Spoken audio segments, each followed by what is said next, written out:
نحمدہ ونصلی علی رسولہ الکریم اما بعد فاعوذ باللہ من الشیطان الرجیم بسم اللہ الرحمن الرحیم۔ ناظرین، آج ہم آپ کی خدمت میں ایک معلوماتی ویڈیو لے کر حاضر ہوئے ہیں۔ ایک جملے سے ان کی پوری ڈاکٹرن الٹ کے رکھ دی ہے۔ وَإِذْ أَخَذَ اللَّهُ مِيثَاقَ النَّبِيِّينَ، اور یاد کرو وقت جب نبیوں سے اللہ نے عہد لیا تھا، لَمَا آتَيْتُكُم مِّن كِتَابٍ وَحِكْمَةٍ، کہ جب میں تمہیں کتاب و حکمت دوں گا، یعنی نبوت، ثُمَّ جَاءَكُمْ رَسُولٌ مُصَدِّقٌ لِمَا مَعَكُمْ، اور پھر تمہارے ہوتے ہوئے رسول اللہ صلی اللہ علیہ وسلم تم میں آ جائیں۔ یہ تعویل خاص کے اعتبار سے، تعویل عام میں کوئی اور پیغمبر آ جائیں، ایک پیغمبر دعوت و تبلیغ کر رہا ہے، اس کی زندگی میں دوسرا پیغمبر بھی آ جائے تو کیا کرنا ہے؟ لَتُؤْمِنُنَّ بِهِ، تو تم نے ضرور اس دوسرے پیغمبر پہ بھی ایمان لانا ہے، وَلَتَنْصُرُنَّ، اور ضرور اس دوسرے پیغمبر کی بھی مدد کرنی ہے، جیسا کہ حضرت یحییٰ علیہ السلام نے حضرت عیسیٰ علیہ السلام کی مدد بھی کی اور ان پہ ایمان بھی لے کے آئے، ایک وقت میں دونوں پیغمبر تھے۔ قَالَ أَأَقْرَرْتُمْ، پھر اللہ نے کہا کیا تم تمام پیغمبر اقرار کرتے ہو اس بات کا؟ یعنی اللہ نے پیغمبروں کی روحوں سے یہ عہد لیا۔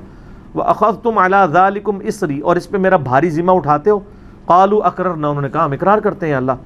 قَالَ فَاشْهَدُوا، تو اللہ نے فرمایا پھر سب ایک دوسرے پہ گواہ ہو جاؤ۔ وَأَنَا مَعَكُمْ مِنَ الشَّاهِدِينَ، اور میں بھی تم گواہوں میں شامل ہو جاتا ہوں کہ اگر میں کسی کو پیغمبر بنا کے بھیجوں اور اسی کی زندگی میں کوئی اور پیغمبر آ جائے تو وہ اس پیغمبر کی مدد بھی کرے گا، اس پہ ایمان بھی لائے گا۔ اگر میں کسی کو پیغمبر بنا کے بھیجوں اور اسی کی زندگی میں کوئی اور پیغمبر آ جائے تو وہ اس پیغمبر کی مدد بھی کرے گا، اس پہ ایمان بھی لائے گا۔ اگر میں کسی کو پیغمبر بنا کے بھیجوں اور اسی کی زندگی میں کوئی اور پیغمبر آ جائے تو وہ اس پیغمبر کی مدد بھی کرے گا، اس پہ ایمان بھی لائے گا۔ اگر میں کسی کو پیغمبر بنا کے بھیجوں اور اسی کی زندگی میں کوئی اور پیغمبر آ جائے تو وہ اس پیغمبر کی مدد بھی کرے گا، اس پہ ایمان بھی لائے گا۔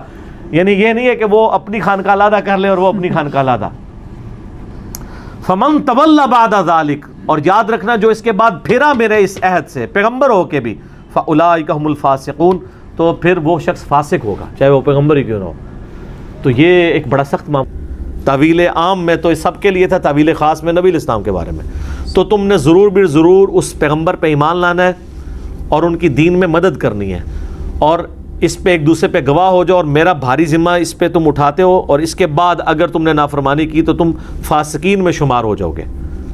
تو اگر حضرت خضر علیہ السلام حضور کے زمانے میں زندہ تھے، نعوذ باللہ، تو اگر حضرت خضر علیہ السلام حضور کے زمانے میں زندہ تھے، نعوذ باللہ، تو اگر حضرت خضر علیہ السلام حضور کے زمانے میں زندہ تھے، نعوذ باللہ، اور وہ پیغمبر ہیں، تو حضرت خضر علیہ السلام کے بارے میں وہ کہتے ہیں کہ انہوں نے آب حیات پیا ہوا ہے تو وہ زندہ ہے۔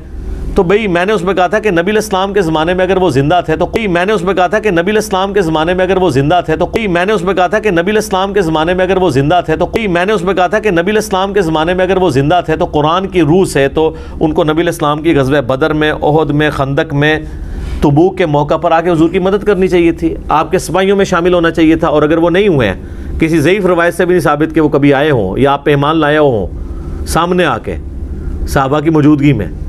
بھئی حضرت جبرائیل اگر انسانی شکل میں آ سکتے ہیں تو حضرت خضر نہیں تھے آ سکتے؟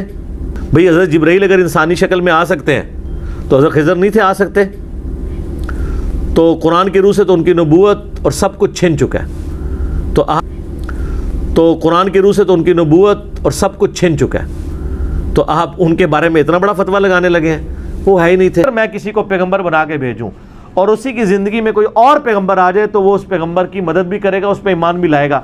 تم گواہوں میں شامل ہو جاتا ہوں کہ اگر میں کسی کو پیغمبر بنا کے بھیجوں اور اسی کی زندگی میں کوئی اور پیغمبر آ جائے تو وہ اس پیغمبر کی مدد بھی کرے گا، اس پہ ایمان بھی لائے گا۔ تو اگر حضرت خضر علیہ السلام حضور کے زمانے میں زندہ تھے، نعوذ باللہ، ایک جملے سے ان کی پوری ڈاکٹرن الٹ کے رکھ دی ہے۔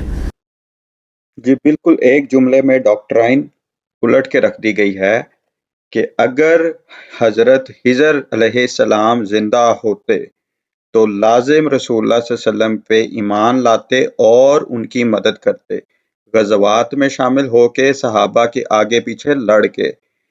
بائنی یہی دلیل حضرت عیسیٰ علیہ السلام کی وفات کے اوپر مہر لگا دیتی ہے کہ اگر حضرت عیسیٰ علیہ السلام زندہ ہوتے تو لازماً رسول اللہ صلی اللہ علیہ وآلہ وسلم پہ ایمان لاتے، غزوات میں ان کی مدد کرتے، ہجرت میں ان کے ساتھ شامل ہوتے، صدقات، زکوٰۃ، صدقہ خیرات کرتے، کیونکہ قرآن کریم نے ان پہ زکوٰۃ فرض کی ہے۔ اب یہ آپ پہ ہے کہ قرآن کریم جس میں کسی قسم کا شک شبہ نہیں ہے اس کے اوپر ایمان لائیں۔ قرآن کریم جو ایسی راہ دکھاتا ہے جو بالکل سیدھی ہے اس کی بات مانیں۔ قرآن کریم اگر خدا کی طرف سے نازل کردہ نہ ہوتا تو تم اس میں لازماً اختلاف کثیر پاتے۔ اس بات کے اوپر ایمان لائیں یا اپنے خود ساختہ عقائد کے پیچھے چلیں۔ جزاکم اللہ و احسن الجزا۔